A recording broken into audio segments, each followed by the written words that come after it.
윤석열 검사 같은 경우에 이 인사를 상징하는 장면은 청와대 출입 기자들이 발표했을 때 반응이에요. 잠깐 들어보시겠습니다. 인사 내용을 말씀드리겠습니다. 서울중앙지검 검사장 윤석열. 네. 우와. 다들 예상치 못했기 때문에 저런 일성이 나온 겁니다. 출입 기자들도 탄식이 나온 거거든요. 그러니까 탄성이라고 탄식까지는 아닌 것 같은데요. 탄식? 예. 네. 탄식이었을 수도 있잖아요. 어떤 사람한테는. 이 인물도 좋지만 저는 타이밍이 너무 좋았다. 그러니까 돈봉투 사건이 터지자마자 윤석열 검사를 내세웠단 말이죠. 이렇게 되면은 반발할 시간과 명분이 없어요. 그렇죠. 시간이 없어요. 너무나 빨리. 예전에 노무현 대통령 그 유명한 그 검사와의 대화.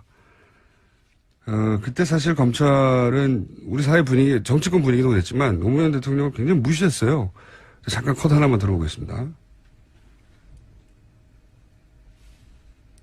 네. 언론 지상을 보면은 대통령님께서 83학번이다라는 보도를 어디서 봤습니다, 제가. 혹시 기억하십니까? 예, 80학번쯤으로 보면 그렇습니까? 됩니까? 예. 저는 83학번이라는 그 보도를 보고, 내가 83학번인데, 그러면 동기생이 대통령이 되셨구나, 그런 저기를 했었습니다.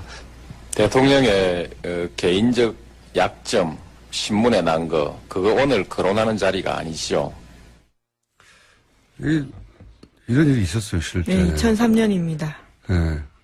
이 검사와의 대화를 하는데 당시 이런 멘트들이 나오는 거죠. 그러니까 대통령이 고졸이라는 것을 전 국민이 지켜보는 대통령과 검사가 최초로 대화하는 자리에서 당신 고졸이잖아 웃으면서 그리고 나이도 나랑 똑같은데 무슨 대통령이야 이런 뉘앙스거든요. 깔려있는 이랬어요. 예. 근데 이제 이 광경을 가장 앞전에서 지켜본 사람이 당시 문재인 민정수석이었습니다. 네, 그렇습니다. 예. 그러니까 검찰 같은 막강한 권력, 거대 조직, 이 개혁 문제는 선의, 명분 이것만으로 안 된다는 걸 굉장히 오랫동안 학습했을 것 같고, 그러다 보니까 이 타이밍을 놓치지 않은 거죠. 타이밍이 오자 아주 땅! 타이밍 예술이었다고 보고, 그리고 이제 강경화, 후보자, 외교장관. 후보자도 굉장히 제가 인상적인 부분은 뭐냐면, 우선, 외모가 제가 보기에도 악마는 프라다를 입는다. 거기 편집장 있지 않습니까? 그 편집장으로 만들어내고 싶어 했던 이미지. 혹은 아웅산 수치 여사 있지 않습니까? 저는 그런 이미지가 동시에 오버랩됐어요. 그러니까 통상적인 한국 커리어먼하고는 좀 뉘앙스가 다른 굉장히 국제적이고 세련되고 강인하고 전문적이고 그런 이미지가 먼저 들었고 실제 네. 커리어도 그렇죠. 네, 은발도 굉장히 인상적이었습니다. 애써 염색하지 않았다고 하더라고요. 그리고 이분이 보니까 이제 커리어를 보니까 여성이나 성소수자나 난민, 네, 외교 이주자. 난민, 네. 인권 문제요. 네. 이런 전문가가 없다시피 하거든요. 우리 외무부에서는 대부분 미국을 어떻게 상대할 것만 있지. 그러니까 이게 굉장히 유럽 수준의 스탠다드로 국제 인권 문제를 바라보는 최초의 외교부 수장이다. 그런 대목에서 굉장히 인상적이고, 그리고 정부가 약점을 다루는 솜씨도 굉장히 노련해요. 딸 위장 전입. 통상 위장 전입이 이제 부동산 투기나 학군 때문에 그건데, 이건 그 케이스가 아니라고 본 거고, 자녀 국적 문제는 대부분 아들의 군대 면탈 문제잖아요. 그러니까 딸이라서 그것도 아니라고 본 거죠. 또 딸 국적 회복하겠다고 남편이 밝혔습니다. 그거는 다른 장관이면 모르겠는데 한 국가의 장관이면 그리고 특히 외교부면 자녀의 국적 문제가 될 수 있죠. 실제 이해 충돌이 있을 수 있습니다. 그래서 그건 당연한 거라고 보는데 저는 약점을 다루는 방식이 굉장히 노련하다. 청문회 때 당연히 왜냐하면 문재인 대통령이 약속했던 5대 비리 안 된다. 거기에 위장 전입이 들어가는 건 사실입니다. 예. 근데 이제 기존의 위장 전입이 문제가 됐던 사례하고는 다르지 않냐 이렇게 생각을 한 것 같고 그래서 당사자가 청문회에서 평가 받아볼 만한 사안이다 이렇게 본 것 같아요. 그래서 근데 이걸 미리 내놨어. 이렇게 되면 야당이 원래 막 칭송만 언론을 통해서 받고 있던 후보에 대해서 갑자기 청문회에서 탁 치고 나와서 이슈 파이팅을 해야 되는데 이 기회를 뺏어버린 거거든요. 굉장히 노련했다고 봅니다. 저는. 물론 인선 발표 나고요. 김성원 자유한국당 대변인이 관련해서 인사원칙 무너진 거 아닌지 우려스럽다라는 논평 내긴 했습니다. 당연히 야당에서 그런 예. 논평을 낼 수 있고요. 청문회에서도 집중 공격하겠고 언론에서도 그때 문제가 되겠지만 이게 김빼기에 기술적으로 정치적으로 노련했습니다. 예. 제가 최근에 받은 인상은 그렇다는 거예요. 예. 굉장히 노련하게 처리하고 세련되게 처리하고 있다. 인물도 그렇고. 자, 다음 뉴스는요? 네, 또 윤석열 검사 관련해서 인사 있자요. 이완규 인천지검 부천지청장이 검찰 내부망에 글을 올렸습니다. 제청은 누가 했는지 장관이 공석이니 대행인 차관이 했는지 의문이 든다면서 인사 과정에 대한 설명 요구했습니다. 그러자 청와대에서는요. 절차적 하자가 없다라고 밝혔습니다. 이게 거의 지금까지는 드러난 유일한 검찰 내부에서의 반발에 가까운 거거든요. 네. 근데 타이밍이 워낙 좋았기 때문에 검찰의 조직, 그때 그 노무현 대통령 시절에는 그 평검사 회의부터 시작해가지고 모든 단위에서 반발이 조직적으로 있었거든요. 이번에 그런 게 없습니다. 타이밍에, 윤석열 검사라고 하는 상징적인 인물의 문제이기도 하지만 워낙 타이밍이 잘 들어서. 자, 다음 뉴스는요? 네, 이 해당 이완규 부천지청장은요, 지난 2003년에 노무현 전 대통령 검사와의 대화 가졌던 인물이기도 하다고 합니다. 네, 그때도 인사 문제를 거론했던 걸로 저는 기억합니다. 예. 자, 다음 뉴스는요? 인사 뉴스가 너무 많아가지고. 네네. 이제 북한이 어제 오후 4시 59분쯤 평안남도 북창 일대에서 탄도미사일 한 발 발사했습니다. 어제 미사일 발사는 꼭 일주일 만이고요. 새 정부 들어서 두 번째입니다. 이게 제가 보기에는 청와대 외교안보라인 임명하는 날 일부러 맞춘 것 같아요. 예.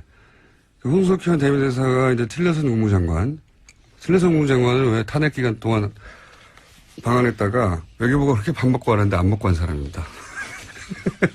근데 이 양반이 뭐라 그랬냐면 북한 체제 보장하고 군사행동하지 않겠다 이런 말을 했거든요.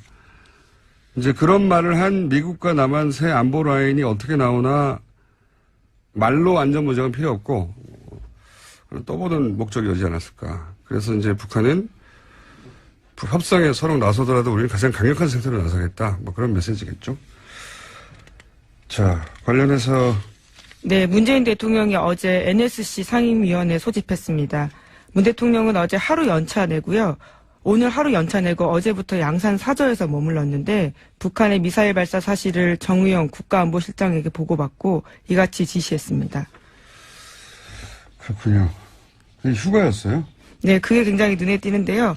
박수현 대변인은 문 대통령의 휴가 배경에 대해서 대통령 휴가가 연간 21일 정도 되는데 그중에 하루를 정식으로 사용했다라고 밝혔습니다. 여기서 웃음이 빵 터졌는데 대통령 연차를 말하는 거잖아요, 이게. 그렇죠. 예. 누구나 가지고 있는 건데 대통령도 가지고 있었습니다. 대통령이 연차인지 몰랐어요, 저는.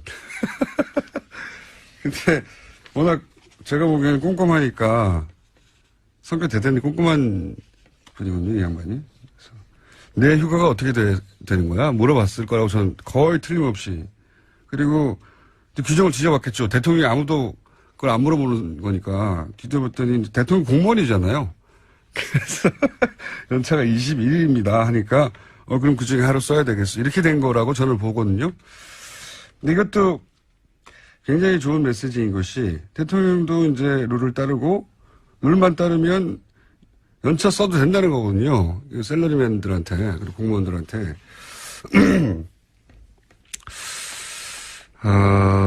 이 얘기 나오니까 제가 다른 뉴스 전에 제 나름 현 국정지도 굉장히 높단 말이죠. 이례적으로 높은 편이라고 합니다. 잠시 후 리얼미터가 만나겠지만. 근데 이제 지난번에 한번 얘기했지만 이 문재인 정부 특징이 상징을 잘 다룬다는 건데 어떤 의미냐면 검찰개혁. 이건 무슨 담화문 방식으로 할 수 있어요.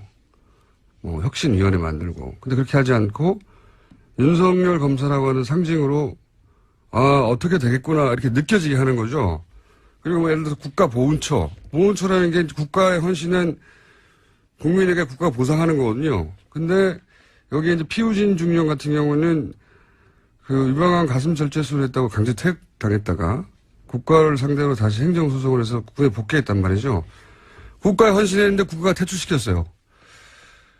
그런 여군보다 국가 보훈의 정신을 잘 드러내는 상징이 없단 말이죠. 이것도 상징인 것이고, 인사들이 이런 상징을 굉장히 여러 레이어로 담고 있어요. 뭐, 윤석열 검사 같은 경우에 이 인사를 상징하는 장면은 청와대 출입 기자들이 발표했을 때 반응이에요. 잠깐 들어보시겠습니다.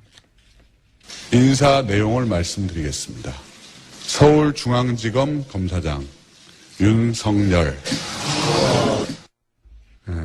우와.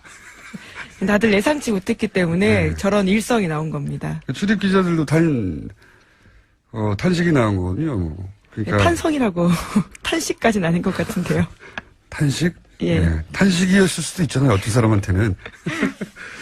이게 인물도 좋지만 저는 타이밍이 너무 좋았다. 이게 돈봉투 사건이 터지자마자 윤석열 검사를 내세웠단 말이죠. 이렇게 되면은 반발할 시간과 명분이 없어요. 그렇죠. 시간이 없어요. 너무나 빨리. 예전에 노무현 대통령 그 유명한 그 검사와의 대화. 그때 사실 검찰은 우리 사회 분위기, 정치권 분위기도 그랬지만 노무현 대통령을 굉장히 무시했어요. 잠깐 컷 하나만 들어보겠습니다. 네. 뭐 언론 지상을 보면은 대통령님께서 83학번이다라는 보도를 어디서 봤습니다, 제가. 혹시 기억하십니까? 예, 뭐 80학번쯤으로 보면 그렇습니까? 됩니까? 예. 저는 83학번이라는 그 보도를 보고, 내가 83학번인데, 그러면 동기생이 대통령이 되셨구나, 이런 저기를 했었습니다. 대통령의 개인적 약점, 신문에 난 거, 그거 오늘 거론하는 자리가 아니죠. 이런 일이 있었어요, 실제. 네, 2003년입니다. 네. 이 검사와의 대화를 하는데 당시 이런 멘트들이 나오는 거죠. 그러니까 대통령이 고졸이라는 것을 전 국민이 지켜보는 대통령과 검사가 최초로 대화하는 자리에서 당신 고졸이잖아 웃으면서 그리고 나이도 나랑 똑같은데 무슨 대통령이야 이런 뉘앙스거든요. 깔려있는 이랬어요. 예. 근데 이제 이 광경을 가장 앞전에서 지켜본 사람이 당시 문재인 민정수석이었습니다. 네, 그렇습니다. 예. 그러니까 검찰 같은 막강한 권력, 거대 조직, 이 개혁 문제는 선의, 명분 이것만으로 안 된다는 걸 굉장히 오랫동안 학습했을 것 같고, 그러다 보니까 이 타이밍을 놓치지 않은 거죠. 타이밍이 오자 아주 땅!